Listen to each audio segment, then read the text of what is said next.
मेरा नाम सावित्री श्रीवास्तव है। आज मैं क्लास 8 को हिंदी लिटरेचर का पाठ 6 भगवान के डाकिये नामक कविता पढ़ाने जा रही हूँ।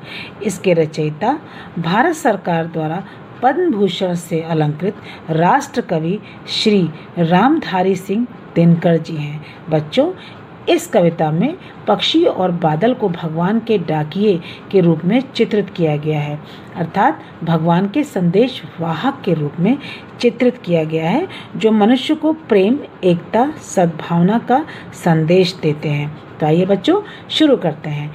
पक्षी और बादल ये भगवान के डाकिये हैं, जो एक महादेश से दूसरे महादेश को जाते हैं। हम तो समझ नहीं पाते हैं, मगर उनकी लाई चिट्ठियाँ पेड़, पौधे, पानी और पहाड़ बाँचते हैं। बच्चों, इन पंक्तियों के माध्यम से कवि कहना चाहते हैं कि पक्षी और बादल ईश्वर के भेजे गए वो संदेश वाहक हैं, जो एक देश से दूसरे देश प्रेम, एकता, भाईचारा का संदेश लेकर जाते हैं।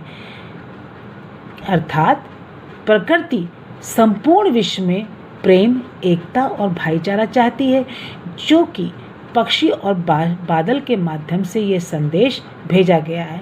हम बहुत ज्ञानी हैं, हमने बहुत पढ़ लिख लिया, हमने बहुत डिग्रियां हासिल कर ली, लेकिन प्रकृति द्वारा भेजे गए इस संदेश को हम आज भी नहीं समझ पाते हैं। हम आज भी नहीं जानते हैं कि हमारी प्रकृति वास्तव में हमसे, मनुष्य से क्या चाहती है। वो तो संपूर्ण विश्व में प्रेम, एकता और भाईचारा चाहती है।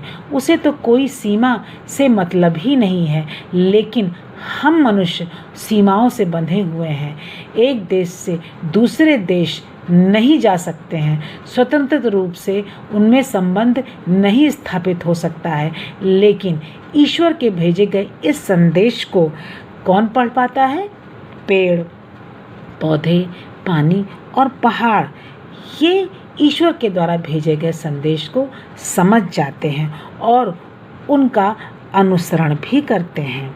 बच्चों, इस कविता में पक्षी और बादल के माध्यम से संपूर्ण विश्व में ईश्वर का ये संदेश बताने का प्रयास किया गया है कि हमें आपसी वैमनस्यता छोड़कर, आपसी टकराव छोड़कर प्यार से, प्रेम से, सद्भावना से रहना चाहिए। हम तो केवल यह आंकते हैं कि एक देश की धरती दूसरे देश को सुगंध भेजती है, और वो सौरभ हवा में तैरते हुए पक्षियों की पाँखों पर तिरता है, और एक देश का भाप दूसरे देश में पानी बनकर गिरता है। इस कविता में इन पंक्तियों के माध्यम से कवि ने बताया है कि प्रकृति के विभिन्न अंग, जो पेड़, पौधे, पानी और पहाड़ है, वो तो बिना किसी भेदभाव के अपना संदेश यहाँ से वहाँ ले जाते हैं। हम तो केवल ये जान पाते हैं कि एक देश की धरती के फूल की सुगंध दूसरे देश की धरती पर फैल जाती है। एक देश की खुशबू पक्षियों के पंखों पर तिरकर दूसरे देश में वो फैल जाते हैं, लेकिन हम ये नहीं जानते हैं कि वास्तव में ये किसी सीमा से बंधे हुए नहीं हैं, ये किसी भेदभाव को नहीं जानते हैं, क्योंकि हमारे देश की नदी, तालाब, समुद्र, इनका पानी भाप बनकर दूसरे देश में जाकर के पानी बरसाते हैं। दूसरे देश के नदी, तालाब, समुद्र के पानी भाप बनकर हमारे देश में बरसात करते हैं। अर्थात प्रकृति द्वारा ये बनाए हुए चीज़ें, पेड़, पौधे, पानी, पहाड़, ये लोग किसी बंधन को नहीं मानते हैं।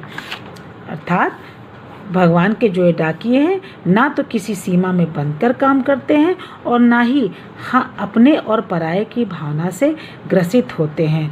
ये तो हमें बस भेदभाव मिटाकर काम करते हुए एकता का संदेश देते हैं।